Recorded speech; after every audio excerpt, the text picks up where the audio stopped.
Hi, I'm David Jackson, Captain with Durango Fire. Today we are going to talk about proper ash disposal, chimney cleaning, chimney fires, as well as proper wood storage. We're on location today at my house, and this is how I properly get rid of my ashes. My ash bucket sits down below the wood stove, collects everything in this nice box. It's like a bucket. Of course, you know this is going to be hot in here, so we want to take these ashes outside to a cooler location and dispose of them in a metal can that's far away from any combustibles, and allow these to cool for several days. These ashes can stay hot for up to 2 weeks, even though the top layer looks like it's cold. Down lower, it's going to be insulated by all of those ashes around it, but that's where you'll have your coals. So after a couple days, I might come back and throw, since we have snow, we can put a little snow in here, start cooling things down. Once everything's cooled down, I like to disperse of them throughout my property here and just use it as fertilizer. So you can see here that I've placed my metal can that I keep my ashes in on a nice concrete non-flammable surface. This is something that we would not want to put on a wooden deck or a new plastic deck that they're out there with the Trex decking, as this will also give off heat and will melt your plastic decking or catch your wood deck on fire.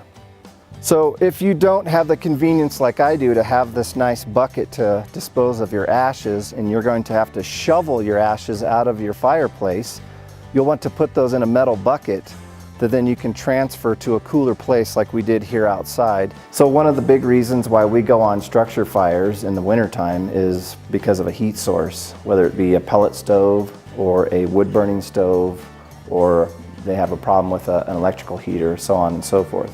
So today, that's why we're here to talk to you about proper cleaning of your stove, cleaning of your pipe, and also what to do when you do have a chimney fire. So if you think that you have a chimney fire, if you want to come on in here, I have what's called a burn indicator. Right now, since I just started the stove up, it's showing that I'm putting out creosote. But once I get above 300 degrees, you can see I'm in this really nice burn zone. So that's going to put out the least amount of creosote.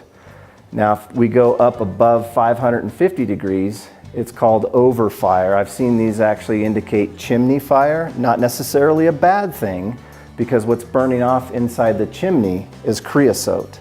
So if you don't have a burn indicator such as this one, one of the ways that you can tell that you have a really hot fire and possibly a chimney fire is sound.